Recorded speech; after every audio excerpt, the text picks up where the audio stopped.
Pemirsa, ratusan rumah di 8 RT di Ulu Jami, Pesanggerahan, Jakarta Selatan terendam banjir setinggi 1 meter. Banjir di lokasi ini disebabkan luapan air dari kali penghubung Pesanggerahan yang mengalami kenaikan debit air pasca hujan deras yang melanda Jakarta pada malam tadi. Kali penghubung ini ya? Banjir kembali dirasakan ratusan warga yang bermukim di kawasan Ulu Jami, Pesanggerahan, Jakarta Selatan, Jumat malam. Banjir setinggi 1 meter merendam ratusan rumah warga akibat luapan air kali penghubung Pesanggerahan. Adanya penyempitan kali membuat debit air pada kali penghubung Pesanggerahan meluap. Untuk mengurangi air masuk ke dalam rumah, warga berinovasi dengan tanggul buatan. Namun, tingginya banjir membuat air tetap masuk ke rumah dan mengganggu aktivitas warga.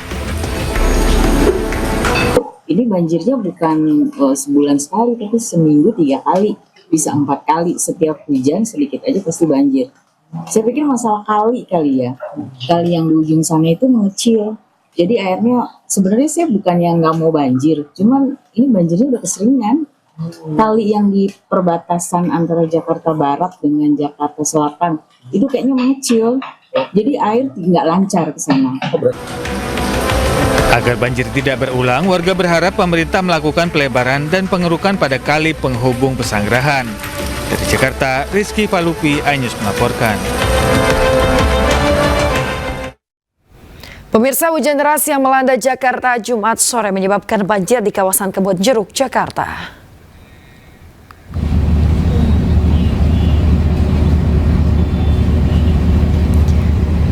Pemirsa, inilah kondisi di Jalan Panjang Kebonjeruk, Jakarta pada Jumat malam.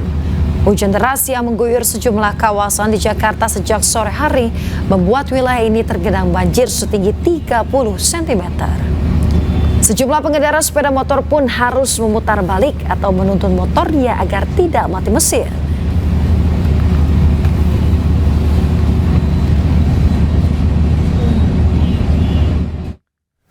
Sementara banjir melanda permukiman warga di Jalan SD Cipulir, Kebayoran Lama, Jakarta Selatan pada Jumat malam.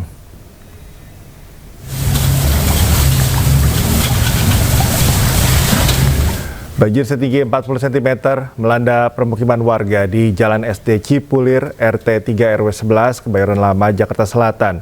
Hujan deras yang melanda Jakarta pada Jumat sore membuat anak kali Pesanggerahan yang berada tak jauh dari permukiman warga meluap. Banjir membuat akses dan aktivitas warga terganggu. Sejumlah pengendara sepeda motor tak berani melintas.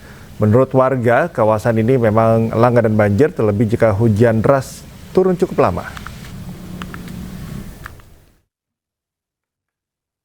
Kalau misalnya hujannya sampai nggak berhenti itu bisa sepinggang ya kalau di sebelah sananya. Cuman kalau standar ya biasanya sepaha. Itu ukuran orang dewasa gitu ya, Mbak? Iya, sepaha orang dewasa ya. Ada 50 sampai 1 meter itu, Mbak? Pernah sih sampai segitu. Pernah sampai segitu. Ini tadi terjebak udah berapa lama?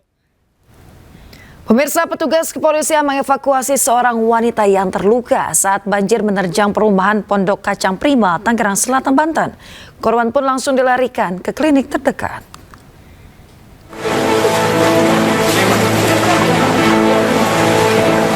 Brimob Polda Metro Jaya mengevakuasi seorang wanita yang terluka akibat terkena pecahan kaca saat banjir merendam perumahan Pondok Kacang Prima, Tangerang Selatan, Banten. Usai dievakuasi, korban pun langsung dilarikan ke klinik terdekat.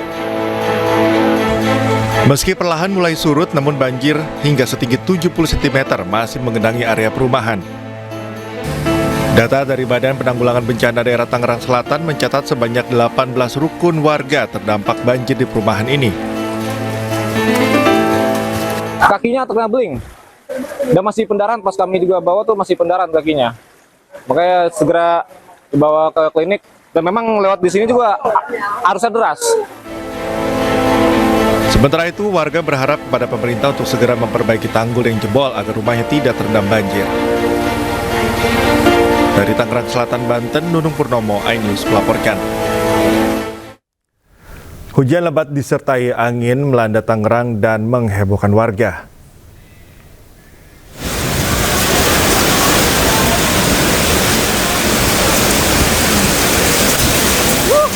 Hujan deras disertai angin kencang mulai turun Jumat sore sekitar pukul 16:45 waktu Indonesia Barat.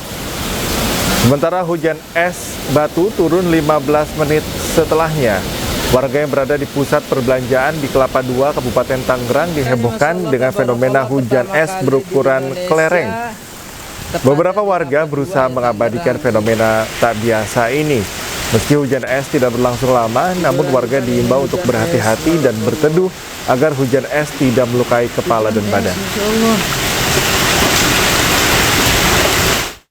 Jadi tuh es batunya juga lumayan berisik ya, karena nimpang-nimpang atap gitu.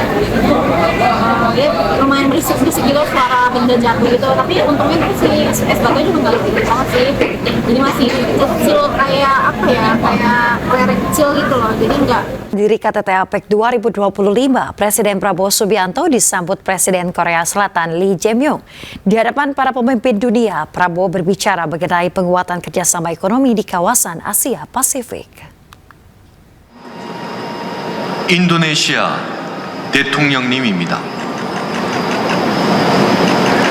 Presiden Prabowo Subianto menghadiri konferensi tingkat tinggi Asia Pacific Economic Cooperation 2025 di Gyeongju, Korea Selatan. Kehadiran Prabowo langsung disambut oleh Presiden Korea Selatan Lee Jae-myung. Dalam forum ini, Presiden Prabowo dijadwalkan akan berbicara mengenai penguatan kerjasama ekonomi di kawasan. 지연되고 있긴 합니다만. Sebelumnya Presiden Prabowo Subianto disambut hangat dan meriah oleh diaspora Indonesia. Para diaspora Indonesia yang tinggal di Korea Selatan ini secara khusus datang ke hotel tempat Prabowo menginap. Mereka mengaku senang bisa bertemu langsung dengan Presiden. Rangkaian KTT APEC digelar pada 30 Oktober hingga 1 November 2025. Untuk aku sih berharapnya Pak Prabowo bisa membawa Indonesia lagi untuk maju lagi ya. Semoga harapannya dengan 4 tahun lagi Pak Prabowo memimpin Indonesia ini bisa membuat masyarakat lebih sejahtera. Konferensi ini dihadiri para pemimpin ekonomi anggota APEC untuk membahas arah kebijakan strategis di kawasan Asia Pasifik. Tim Liputan iNews melaporkan. Kita ke informasi lain, pemirsa. Setelah menggelar rapat paripurna pemakzulan Bupati Pati Sudewo selama berjam-jam, akhirnya DPRD Pati memutuskan Bupati Pati Sadewo tidak dimakzulkan. Keputusan tersebut diambil setelah 6 fraksi di DPRD Pati menyatakan sikap untuk Bupati Sudewo memperbaiki kinerja memimpin Pati.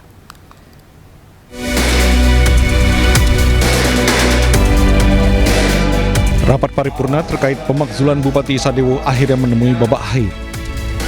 Setelah kurang lebih menggelar rapat selama 4 jam, DPRD Pati menyatakan Bupati Sadewo tidak dimakzulkan. Bupati Sadewo juga diwajibkan memperbaiki kinerja ke depannya untuk Kabupaten Pati. Keputusan tersebut dinyatakan sah karena sebanyak 6 fraksi di DPRD Pati meminta Bupati memperbaiki kinerjanya, sedangkan 1 fraksi menginginkan Bupati Sadewo diberhentikan. Sebanyak 36 anggota DPRD tidak setuju jika Bupati diberhentikan, mengingat masih banyak tugas yang harus dilakukan, sedangkan 13 lainnya menginginkan pemakzulan itu terjadi. Keputusan DPRD yang disampaikan dalam rapat paripurna menyatakan pendapat adalah tidak ada berupa keputusan rekomendasi perbaikan kinerja Bupati Pati. Secara konstitusional dan peraturan perundang-undangan, keputusan yang diambil dalam rapat paripurna tersebut sah dan mutlak. Ketua DPRD Pati berharap kepada semua pihak bisa menerima apa yang menjadi keputusan saat rapat paripurna. Dari Pati, Jawa Tengah, Vindi Agil, iNews melaporkan.